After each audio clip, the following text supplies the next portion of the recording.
Witch's Wake is an interesting tale for a module from Neverwinter Nights. This is the last of the Kingsmaker expansion modules. I've covered the other two, Kingsmaker and Shadowguard, and I will leave a link down below for those as well. What is really interesting about Witch's Wake is that it is a fantasy setting completely separated from D&D and created by Rob Bartle, one of the key writers for Neverwinter Nights. This was in part due to how Wizards of the Coast initially set up expanded content for premium use. Originally designed for 5 parts, a lot of what Witch's Wake is based upon is similar to Planescape Torment in that the hero doesn't remember the past, and this mechanic is explored within the toolset of the Aurora engine. The introduction is also interesting, and I think it's worth a peek, but before we do, remember if you like this style of content to give a thumbs up and subscribe, but let's go ahead and dive in.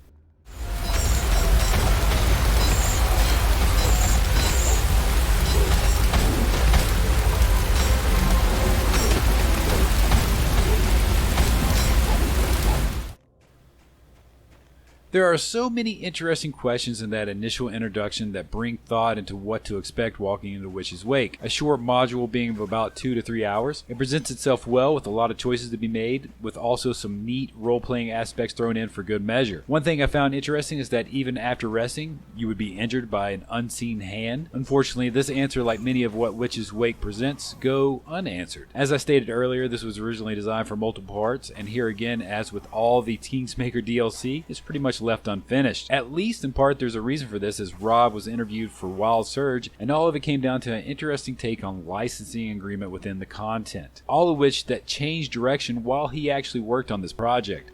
Originally they wanted non-Forgotten Realm content and gave the go-ahead, which spearheaded this module in the direction that it went. But all that changed by the time Witch's Wake 2 could have been worked on, because they actually wanted only Forgotten Realm content going forward. So it's kind of like a total flip in the switch there. This can come off as extremely frustrating for the player and also the creator alike, as we can see in this example. Witch's Wake world is fascinating. The lore is interesting. In essence, it presents a purgatory, again harkening back to being modeled after Planescape Torment, complete with different realms of existence established inside this purgatory. There's also a lot of symbolism put in items, as recalling events can also be established through them. I found this a really great way to interpret storytelling to the player and getting them invested into what is happening around them. Witch's Wake also uses a very interesting respawn system, a maze of sorts that one has to travel through to get back to life, all complete with its own rules and obstacles to overcome. All in all, the systems that put in place give a very unique experience in the Neverwinter Nights custom content.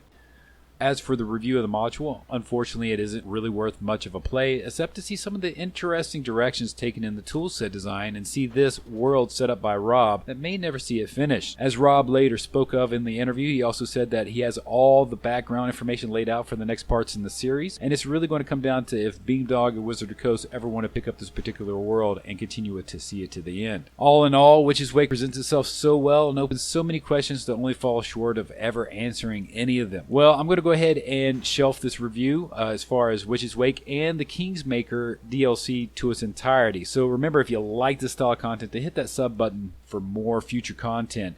But that's it for this. I'm going to go ahead and sign out. Later.